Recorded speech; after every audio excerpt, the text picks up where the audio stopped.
ဟုတ်ပြီဒါတစ်ခုကကြတော့ making yogurts and cheese ဟုတ်ပြီနော်ဒီမှာဆိုနှစ်ပိုင်းရှိတယ်ပထမတစ်ပိုင်းဒီ making yogurts ပေါ့နော်ဒုတိယတစ်ပိုင်းဒီပါလေ making cheese ဟုတ်ပြီနော်အဲ့ဒါ yogurt ဆိုတာပါလေဒိန်စင်နော် cheese ကကြတော့ဒိန်ကဲ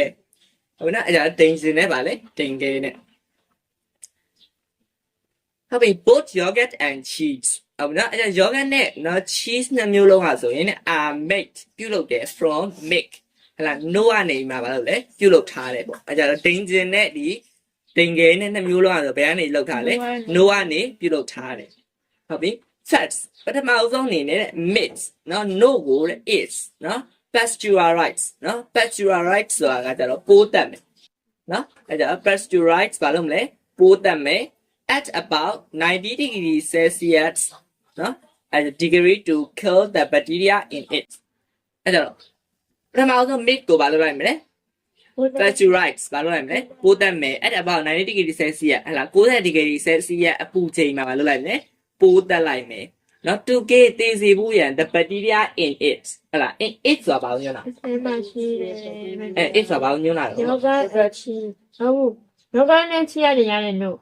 ဟိုအဲ့ဒီရဲမှာရှိတဲ့ဗီဒီယိုထဲမှာရှိတဲ့ဟုတ်တယ် it ဆိုတာ mix ကိုညွှန်းတာဟုတ်ပြီနော်အဲ့ဒါ no ထဲမှာရှိတဲ့ bacteria ကိုသေစေနိုင်ဖို့ရာအတွက်90 degree ရှိတဲ့အပူချိန်မှာအဲ့ဒီ mix ကိုဘာလုပ်ရမလဲပိုးတက်ရမယ် and ပြီးရဲ့နောက်မှာတဲ့ it is homogeneous ဘာလဲ homogenize နော် to break at the fat နော် globule the fat globule ဆိုတာကအစီလုံးလေးတွေကိုပြောတာ fat globule ဆိုတာဗာလေအစီလုံးလေးတွေအဲကြတော့ဒီမှာဆိုရင်ထို့နောက်ပြီးရဲ့နောက်မှာဆိုရင်တဲ့ it ၎င်းက is ဖြစ်တယ်နော် homogenize အသားကျအောင်ပြုလုပ်တယ် to break at နော် to break at the fat globule break at ဆိုတာဒီနေရာမှာဖြိုခွဲတာပဲနော်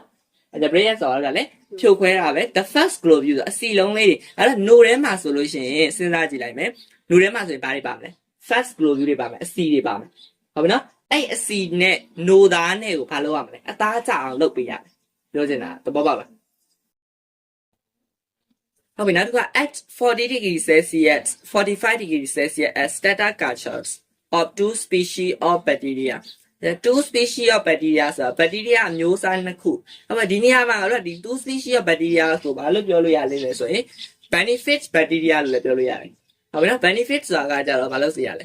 အကျိုးဖြစ်တွန်းစေတာပေါ့နော်အကျိုးဖြစ်တွန်းစေတဲ့ bacteria တွေအဲ့ဒါကတော့ဒီခုနကပြောတဲ့ starter culture ဆိုတာက benefit bacteria တွေညွှန်းထားတာနော်အဲ့ဒါ starter culture ဆိုတာကတော့ခါတိုင်းလိုပဲဘာလို့လဲမွေးမြူတာလို့ပြောတယ်မလားဟုတ်တယ်မလားအဲ့ဒါ starter culture ဆိုတာစပြီးတော့သူတို့မွေးမြူတဲ့နော်မွေးမြူတဲ့ two species မျိုးစိတ်နှစ်ခုဖြစ်တဲ့ဒီ bacteria မျိုးစိတ်တွေကဘာလဲဆိုရင် Streptococcus နော် Streptococcus thermophilus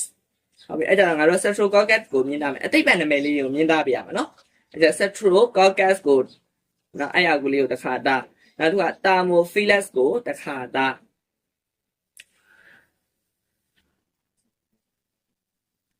ပြီးတော့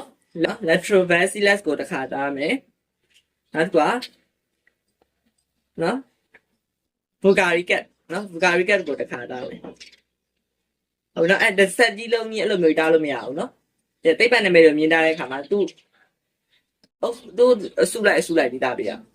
နော်အဲ့ကြတော့ Streptococcus ကိုတစ်ခါတာ Thermophilus ကိုတစ်ခါတာမယ်နောက်တစ်ခါ Lactobacillus ရဲ့နောက် Bucaricatus ကိုတစ်ခါတာမယ်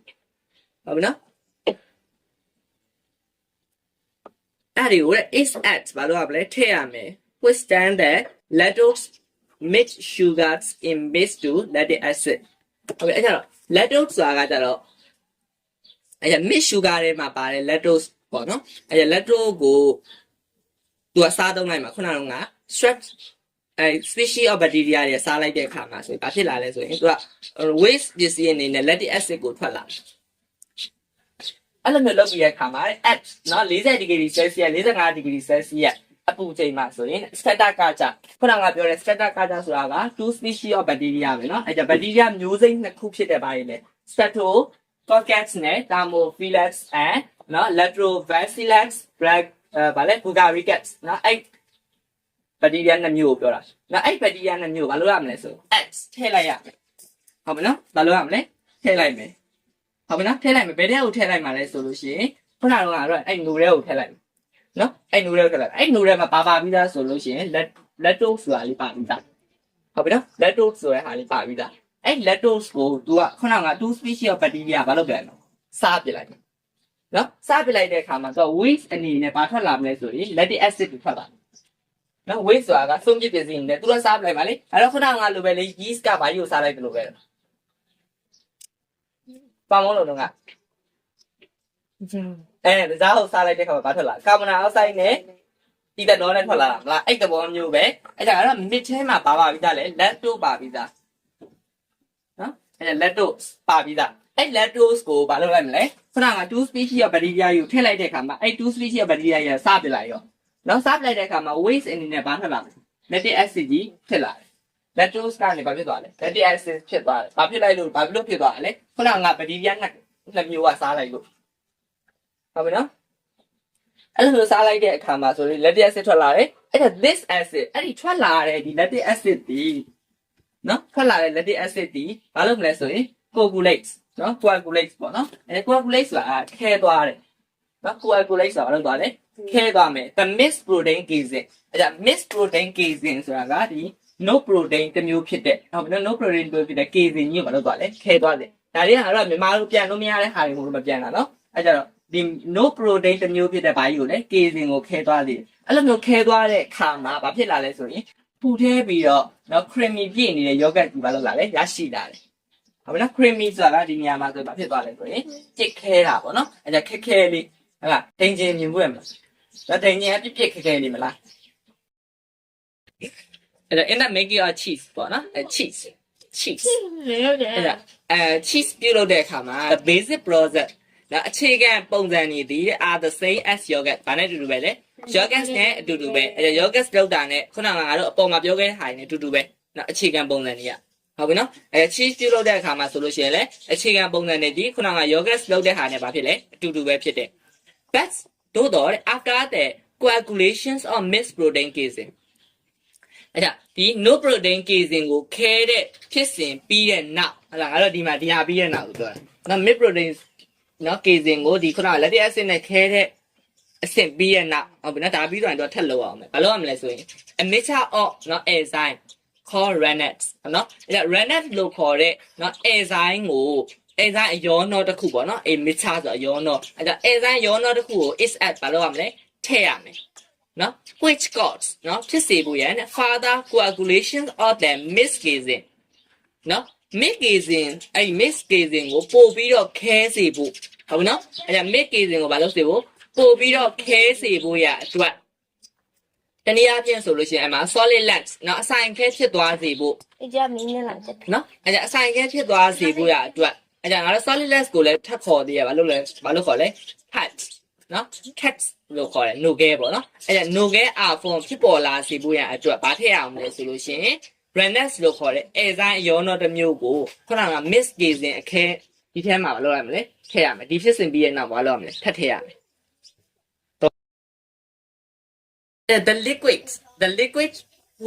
the liquid weight ဆိုတာနှုတ်ရည်ကြီး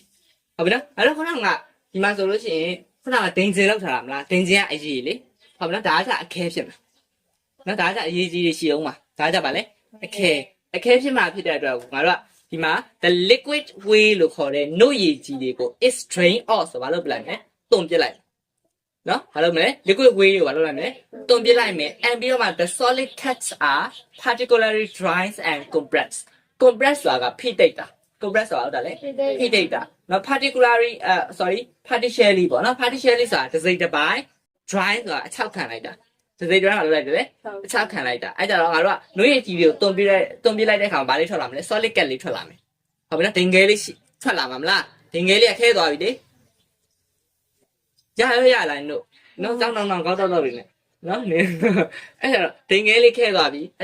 ခဲလာတဲ့ဒင်ငယ်လေးရဲ့ဘေးမှာရှိတဲ့နှွေးရည်ကြီးတွေဘာလုပ်လိုက်မှာတုံပြစ်လိုက်မှာတုံပြစ်လိုက်တဲ့ဗာလေးပဲကျန်တော့ဒင်ငယ်လေးပဲကျန်ရင်မှာနော်အဲ့ဒင်ငယ်လေးဒီခုနကနှွေးရည်ကြီးဖြစ်တဲ့အတွက်ဆူလေးမနေဘူးလားနေရအဲ့ဆူလေးနေတဲ့ဟာကိုတို့ကဘာလုပ်လိုက်မလဲအချောက်ခံလိုက်မှာဟုတ်ပြီနော်အချောက်ခံလိုက်တဲ့အခါမှာ then ထို့နောက်မှာ the cheese နော် outbrain နော်အဲ့မှာ cheese ဒီဘာလုပ်လာမလဲ outbrain ရရှိလာမယ်နော် are allowed to repent and mature ဆိုတာကရှင်းမအောင်ထားတာနော် repent and mature ဆိုဘာလို့လဲ ရှင်းမအောင်ထားအဲ့ဒါရှင်းမအောင်ထားလိုက်တဲ့အခါမှာဆိုလို့ရှိရင်ပြောချင်တာကတော့အချောက်ခံလိုက်တဲ့အခါမှာမမာလေးဖြစ်လာတယ်လို့ပြောတာနော်မမာလေးဖြစ်လာတယ်နော်မမာလေးဖြစ်လာတဲ့ဗာလေးကိုရရှိမလဲ cheese ကိုရရှိမယ်တော့ပါလားရပြီလား